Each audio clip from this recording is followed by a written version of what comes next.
Digital دور میں internet اور نئے ڈیجیٹل ٹولز کا ایکسیس ہر شخص اور کمیونٹی کے لیے ضروری بن گیا ہے، لیکن ایک بڑی پریشانی اب بھی باقی ہے اور وہ ہے ڈیجیٹل ڈیوائڈ۔ گھروں میں جوان لوگ جب موبائل اور انٹرنیٹ میں بزی رہتے ہیں تو اکثر بزرگ محسوس کرتے ہیں کہ ان کی کوئی اہمیت نہیں رہی۔ بات صرف سوائپ اور ٹیپ سیکھنے کی نہیں ہے، اس نئے ڈیجیٹل دور میں بات ہے سماج میں شامل ہونے کی، گپ شپ میں حصے داری، معلومات تک رسائی اور عزت کے ساتھ زندگی گزارنے کی۔ ناظرین، ڈیجیٹل انصاف کا مطلب یہ ہے کہ کوئی بھی اتنا لااہل نہیں ہوتا کہ وہ اس نئے دور کا حصہ نہ بن سکے۔ ہر عمر کا شخص اس ڈیجیٹل دنیا میں شامل ہونے کا حق رکھتا ہے۔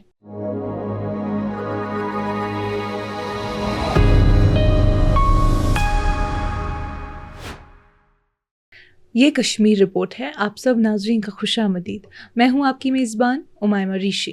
ناظرین، کشمیر کے خوبصورت وادیوں میں جہاں پہلے روایت اور برادری زندگی کا حصہ ہوتی تھی، وہاں آج کل ایک نیا فاصلہ چھپ کر بڑھ رہا ہے۔ یہ فاصلہ نہ ذات کا ہے، نہ مذہب کا، نہ سیاست کا، بلکہ ٹیکنالوجی کا۔ یہ کہانی ہے کشمیر کے بزرگوں کی، ہمارے والدین، دادا دادی، نانا نانی، جو دھیرے دھیرے اس دنیا سے کٹتے جا رہے ہیں جو ہر روز اور زیادہ آن لائن ہو رہی ہے۔ یہ کہانی ہے ٹیکنالوجی کو سمجھنے کی کمی کی، اور کس طرح یہ کمی صرف انہیں تنہا نہیں کر رہی بلکہ نسلوں کے درمیان ایک گہرا گیپ پیدا کر رہی ہے۔ ڈیجیٹل دور میں انٹرنیٹ اور نئے ڈیجیٹل ٹولز کا ایکسیس ہر شخص اور کمیونٹی کے لیے ضروری بن گیا ہے، لیکن ایک بڑی پریشانی اب بھی باقی ہے اور وہ ہے ڈیجیٹل ڈیوائڈ۔ اس کا مطلب ہے ان لوگوں کے درمیان فاصلہ جو ڈیجیٹل چیزوں تک ایکسیس رکھتے ہیں اور جو نہیں رکھتے۔ یہ فاصلہ اکثر پیسے، علاقے، تعلیم اور عمر سے جڑا ہوتا ہے۔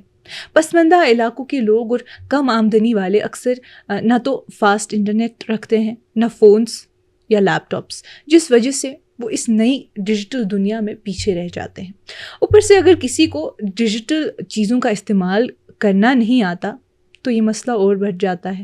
اس کا اثر صرف آن لائن رہنے تک نہیں ہے، یہ تعلیم، نوکری، صحت اور عوامی حصہ لینے تک ہر چیز کو چھو رہی ہے۔ اس ڈیوائڈ کو ختم کرنے کے لیے ضروری ہے کہ سرکاری پالیسیز، انفراسٹرکچر، ایزی سروسز اور ڈیجیٹل سکلز ٹریننگ کا انتظام کیا جائے۔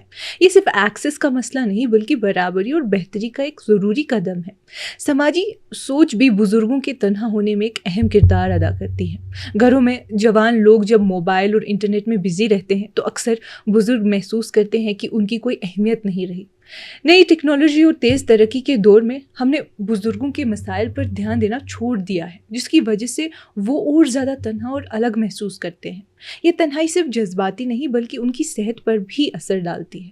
اس لیے ضروری ہے کہ ہم اپنی سماجی نظام کو مضبوط بنائیں، ایسے پروگرامز اور پالیسیز تیار کریں جو بزرگوں کے لیے ٹیکنالوجی کو سمجھنا آسان بنائیں تاکہ وہ اس ڈیجیٹل دور میں پیچھے نہ رہ جائے۔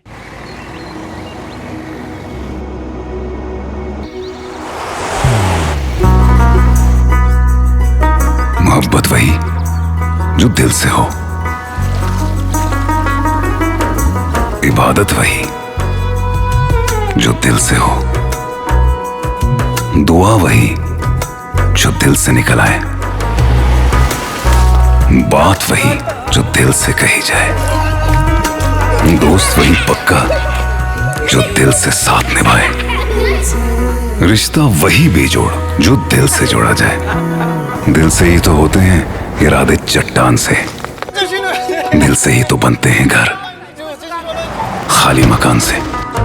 دل سے بنی ہر چیز پشتوں تک چلتی ہے، اس لیے خیبر سیمنٹ کا ذرہ ذرہ دل سے بنا ہے تاکہ آپ جو کچھ بھی بنائیں دل سے بنائیں۔ خیبر سیمنٹ، دل سے بناؤ۔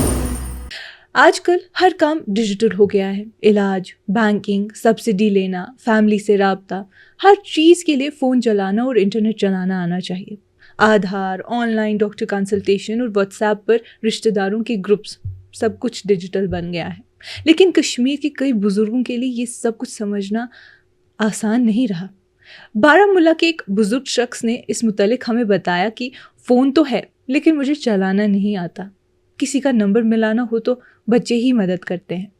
یہ ضروری نہیں کہ یہ ڈپینڈنس صرف کمزوری کا نشان ہو، یہ محبت اور پرواہ سے بھی بھرا ہوتا ہے، مگر اس کے پیچھے ایک گہری سماجی مسئلہ چھپا ہوا ہے۔ کشمیر کے بزرگوں کے لیے ڈیجیٹل ٹریننگ کا نہ ہونا. شہری علاقوں میں شاید کچھ بزرگ اپنی فیملی یا رشتہ داروں سے تھوڑی بہت مدد لے لیتے ہیں، لیکن دیہات میں حالات بالکل مختلف ہیں. سرکاری پینشن ہو یا بینک سے جڑی سروسز، اب زیادہ تر کام آن لائن ہو چکے ہیں. KYC اپڈیٹ کرنا ہو، آدھار کو اکاؤنٹ سے جوڑنا ہو یا بس اکاؤنٹ بیلنس چیک کرنا ہو، سب موبائل اور ایپس کے ذریعے ہوتا ہے. اب اگر کوئی بزرگ صرف تھوڑا بہت اسکول گیا ہو، اس کے لیے نظام صرف عجیب نہیں بلکہ پوری طرح سے سمجھ سے باہر ہوتا ہے. پہلے پاس بک ہوتی تھی، لوگوں سے سامنا ہوتا تھا، ہر کام آسان تھا. اب ایپس نے کاغذ کی جگہ لے لی ہے اور چیٹ باٹس نے انسانوں کی. اسی وجہ سے کئی بزرگ لوگ خود کو الگ تھلگ اور گھبراہٹ میں محسوس کرتے ہیں. اننت ناگ کے ایک بینک میں کام کرنے والے شخص ہمیں بتاتے ہیں کہ ہر دن 2 سے 3 بزرگ لوگ آتے ہیں جن کو فون چلانا نہیں آتا. ہم جتنی مدد کر سکتے ہیں کرتے ہیں، لیکن سسٹم کو سمجھنا ان کے لیے بہت مشکل ہے. سری نگر کی ایک نوجوان لڑکی نے ہمیں کہا کہ ہم ہر کام فون سے کر لیتے ہیں، شاپنگ، دوستوں سے بات یا فار دیٹ میٹر پڑھائی بھی، پر دادی کے لیے فون صرف ایک گھنٹی ہے. یہ الفاظ مسئلے کا اصلی روپ بیان کرتے ہیں. بات صرف سوائپ اور ٹیپ سیکھنے کی نہیں ہے. اس نئے ڈیجیٹل دور میں بات ہے سماج میں شامل ہونے کی، گپ شپ میں حصے داری، معلومات تک رسائی اور عزت کے ساتھ زندگی گزارنے کی. سرکاری اداروں، NGOs اور تعلیمی اداروں کو مل کر ایسے ڈیجیٹل لٹریسی پروگرامز تیار کرنے چاہیے جو خاص طور پر بزرگوں کے لیے ہوں. یہ ٹریننگ کشمیری یا اردو میں ہونی چاہیے، صبر اور محبت کے ساتھ، ایسی جگہوں میں جہاں بزرگ خود کو آرام میں محسوس کرتے ہیں، مسجد، کمیونٹی ہالز یا ان کے اپنے گھر میں. ناظرین، ڈیجیٹل انصاف کا مطلب یہ ہے کہ کوئی بھی اتنا لااہل نہیں ہوتا کہ وہ اس نئے دور کا حصہ نہ بن سکے. ہر عمر کا شخص اس ڈیجیٹل دنیا میں شامل ہونے کا حق رکھتا ہے. آج کی اس کشمیر رپورٹ میں اتنا ہی. مزید معلومات کے لیے بنے رہیے کشمیر لائف کے ساتھ.